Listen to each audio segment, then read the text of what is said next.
Alex, I spent half my Saturday afternoon apologizing to a string of fairy lights I'd accidentally lobotomized. I was trying to build this floating backlit shelf for the den, but I got a little overeager with the power supply. Let me guess. You plugged a dainty little 5-volt strip into a 12-volt transformer and wondered why it turned into a very brief, very expensive heating element. It wasn't just a pop, it was a rhythmic sequence of tiny glowing deaths traveling down the ribbon like a fuse. I just stood there holding the plug, watching 20 bucks of electronics turn into a charcoal sketch. Well, at least your shop smelled like ozone and regret. That's the true maker's cologne. But seriously, today we're talking LEDs, the bacon of electronics, as some people call them, and more importantly, how not to barbecue them. Bacon is a fair comparison. You can wrap anything in LEDs and people will applaud, even if it's a mediocre birdhouse. But unlike bacon, if you cook an LED, it stays dead. We've got a lot of ground to cover. We're going deep on power calculations, why your circuit breaker cares about your shop lights, and the physics of why these tiny chips are replacing those massive metal halide monsters in warehouses. It really is a revolution. I remember the old shop lights, those big, orange-tinted sodium lamps that hummed like a beehive and took 10 minutes to warm up. If you turned them off by accident, you might as well go get a sandwich while they cooled down enough to restart. Now, I flick a switch and it's like God's own flashlight hit the workbench instantly. And the efficiency difference is staggering. I saw a stat while researching this. A 400-watt metal halide fixture, the kind you'd see in a gym, puts out about 20,000 lumens. But an LED can do that same job with only 150 watts. That's the beauty of it. It's not just about saving a few nickels on the power bill, though that's nice. It's the heat. In a small shop, those old lights were basically space heaters you couldn't turn off. You'd be trying to glue up a table in July, and the overheads were just melting the glue before you could get the clamps on. LEDs stay cool because they aren't trying to create light by making a wire scream with white-hot agony. White-hot agony, is that the technical term for incandescent filaments? Pretty much, it's just controlled destruction. LEDs are much more civilized. They're semiconductors, they use electroluminescence, basically electrons falling into little holes in the material and spitting out a photon as a reward. Okay, Professor Tiger, let's get practical.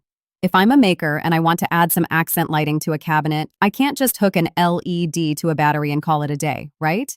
No, and that's where the tuition gets expensive. An LED is a bit of a glutton. It'll take every bit of current you give it until it literally bursts. You have to use a resistor to act like a bouncer at a club, keeping the crowd under control so the LED doesn't get overwhelmed.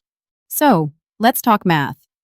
I know, everyone's eyes just glazed over. But if you want to know if your project is going to trip a breaker or melt a wire, you need the formula. Power equals volts times amps, PIVI. It's the holy trinity of shop electronics. If you're staring at a 300-watt high bay LED fixture and you're wondering if you can daisy chain 10 of them on a single 15-amp circuit, you better start doing the long division. Right. So if we have that 300-watt fixture at 120 volts, that's 2.5 amps per light. 300 divided by 120. If you put 10 of those on one circuit, you're drawing 25 amps. On a 15-amp breaker, that's not a lighting system, that's a smoke signal. Even on a 20-amp breaker, you're pushing your luck. And there's that 80% rule, right? You mentioned this to me when I was wiring my craft room. Always. If a light is going to be on for more than 3 hours, which, let's be honest, in a shop is every Saturday, you should only load a breaker to 80% of its rating. A 20-amp breaker is really a 16-amp breaker for continuous use. That's a mistake people make all the time. They see 20 on the switch and think, I have 20 units of electricity to spend. But the breaker needs a little breathing room so it doesn't get grumpy and trip just because the compressor kicked on. Exactly. It's about not living on the edge of the cliff. And it's not just the total load, it's the inrush.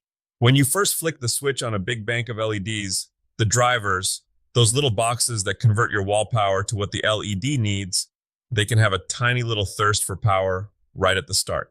Speaking of drivers, I've seen projects where people use a simple resistor and others where they use a dedicated LED driver. When do I need to stop being cheap and buy the driver? Well, I'm the king of cheap, but even I have limits. If you're just putting a single-on light on a guitar pedal, a resistor is fine. But if you're doing something high power, like shop lighting or a high-end lamp, a driver is like having a dedicated valet for your electricity. It handles the fluctuations in your house power so the LEDs don't flicker or dim when the fridge starts up. And the lifespan. Everyone says LEDs last 100,000 hours. But my 10-year bulbs in the kitchen seem to die every 18 months. What gives? It's almost never the LED itself that dies. It's the cheapest dirt electronics in the base of the bulb. Heat is the silent killer here. If you put an LED bulb in an enclosed fixture where it can't breathe, it's basically sitting in a sauna until its brains fry. So, if I'm building a custom wooden light fixture, which I know you've done, how do you handle that heat? Wood isn't exactly a great heat sink. You have to get creative. I usually hide some aluminum channel inside the wood. The LEDs stick to the aluminum, and the metal pulls the heat away like a straw, spreading it out so the wood doesn't just bake. I once built a walnut desk lamp and forgot the ventilation. After 2 hours, the finish started smelling like a campfire. Not exactly the ambiance I was going for. Oh, these are the smart ones. The ones where you can control every single little light individually. These are basically tiny computers in a trench coat, aren't they? They really are. Each one has a little chip inside. But here's the trap. These things are thirsty. A full strip of these on bright white can pull several amps. I've seen people try to power 5 meters of these off a tiny little Arduino board. And I bet the Arduino just gives up the ghost immediately. It doesn't just quit. It gets hot enough to brand your thumb. You have to inject power. You run a heavy gauge wire along the strip and tap in every few feet, like giving the electricity a shortcut so it doesn't have to fight its way through that thin copper ribbon. It's like a water pipe. If you have a mile-long garden hose that's only a 1/4 inch wide, you're barely going to get a trickle at the end. You need to hook up a fresh spigot halfway down. That's a perfect way to put it. People underestimate how much friction there is in a thin wire. You lose voltage over distance. If you start with 5 volts at the plug, you might only have 3.5 volts at the end of a long run. Your LEDs will start looking dim and yellowish, like they've got a bad case of the flu. So, for the folks listening who want to start their first LED project this weekend, maybe some under-cabinet lighting or a backlit sign, what's the Tiger method for not burning the house down? First, don't trust the labels on the cheap power bricks you find in your junk drawer. Just because it says 12V doesn't mean it's putting out a clean 12 volts.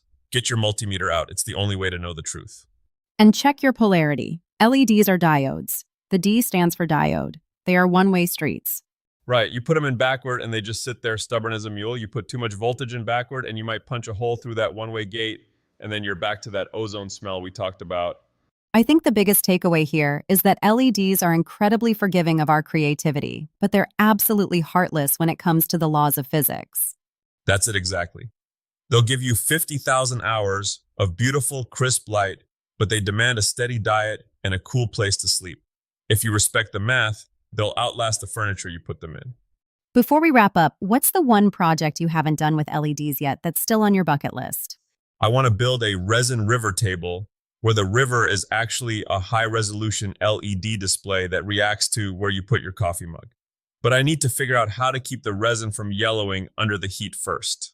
Of course, you'd find a way to make a table even more complicated. Hey, if it's worth doing, it's worth over-engineering until you have a headache. On that note, thanks for joining us in the Tiger Den. Go forth, measure your voltage, and keep your resistors handy. And remember, if the light starts turning purple and smelling like a burnt toaster, you've probably found the limit. See you next time.